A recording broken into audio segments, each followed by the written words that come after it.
10 things to consider before lending money to friends and family.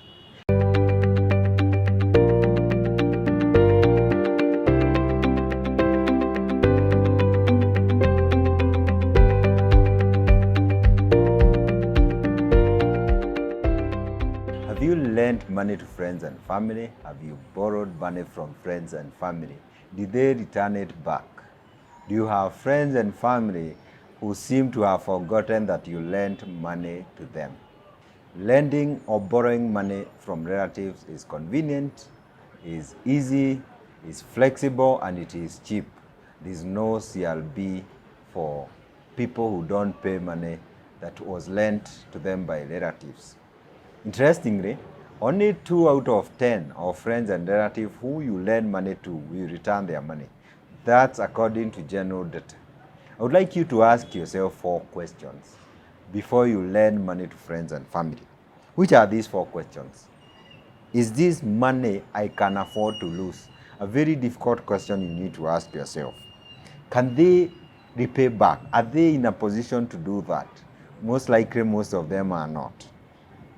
What next after this relationship is affected, or friendship, or these family relationships, after they are not able to pay back? Number 4, is this a recurrent habit? Most people have emergencies today. They need money today, tomorrow, and forever. What are these 10 tips? Number 1, you need to ask for the purpose of that loan, as difficult as it might be. Just like a bank does, they need to know your history. You need to do the same as well. You need to do it in subtle ways. You know how to manage these relationships so that you set expectations early enough. Number 2, you need to agree on payment plan, because most people at the excitement, because some of these things are emergency, and these are people you know. We are sometimes naive. Maybe we don't know. Maybe we are not serious. We don't agree on how the repayment will be done, and that's how disappointment set in. Number 3, you may need to include interest, because this is money that you would have lent to government in bonds and get 14%. That's a lot of money. You do this so that you have sustainable relationships. Somebody should first consider going to the bank, to their circle, before coming to you, because you could have invested that money. We need to be honest so that we have sustainable relationships as much as you'd like to help. Number 4, document everything. Most people don't do this. You forget, and people have to keep digging through thousands of M-Pesa messages looking at whether they really received that money from you.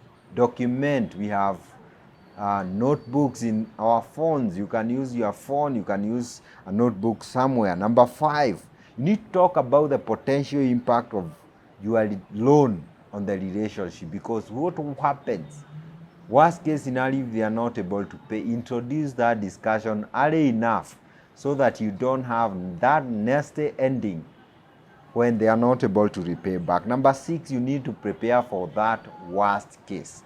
What would happen if they were not able to pay? The rule of thumb is lend what you can lose, so that if you have to lose the relationship, you don't lose all your savings or your money. Number 7, it is okay to say no. This is very difficult for most people. Saying no can save a marriage. Saying no can save a relationship with your brother, your sister, or your close friend, because you understand these people, they don't know how to manage money. That person may not return your own money. So at the very onset, you save the relationship. Number 8, you need to learn how to hold people accountable. This is very difficult for most people, but you can learn how to do it in subtle ways. Remind them they were to do 1 month, now they are doing 3 months. They were to do 3 months, now it's 1 year after they have said so. Because you need them to be able to be responsible, to be able to be empowered. The next time they ask for money from you, you can help them. You need them not to close all the gap, all the opportunities they have for borrowing. You train them. Number 9, you need to be careful about co-signing of loans. This is guaranteed. It happens a lot in circles. People guarantee others without knowing what kind of people they are guaranteeing. Are they able to repay? Are they honest? Are they trustworthy? So you need to check, because they will come for your money, they'll come from your asset as a guarantor. Number 10, you need to set financial boundaries. And how do you do this? By doing budgeting.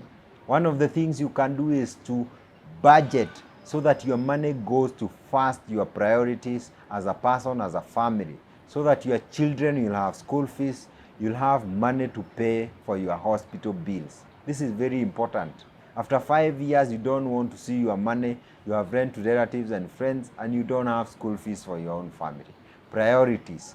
Do financial literacy training and courses. They are very short, for 1 week, and they are very cheap, so that you understand how to budget, how to invest, how to prioritize your money. So you can do that, but you also have to ask yourself, what happens if they are not able to pay, and you have to choose between the relationship and the money, or balance between both. You have to decide this week before, and these tips are very helpful to so many of us who are like me, who have gone through challenges. People have not repaid your money. You meet in gatherings, it's very awkward. They don't want to see you. You are bitter. You are holding those because they are not paying you. Proverb 22:7 says, the rich rule over the poor, and the borrower is a slave to the lender. How can we ensure we empower people to be lenders, not to be borrowers? This conversation is about empowerment, not making people dependent. I hope you can try as much as possible to make your relatives and friends empowered, educated. For those who are young, they need to go to school. Some people need to be advised to work harder to get promotions, to get an extra source of income. There are people who need to start small businesses. There are people who need to expand their businesses. Empower your relatives and friends. Don't make them dependent by just throwing money to problems. Throwing money to problems doesn't solve those problems. They make them bigger. They make them elephants. They make them things that you cannot be able to solve. Empower your relatives as friends. I hope this can help many people. My name is Reuben. Don't forget to subscribe to my YouTube channel. Follow me on Facebook, on Twitter, on Instagram, even on TikTok at Reuben Kimani KE for more of these tips.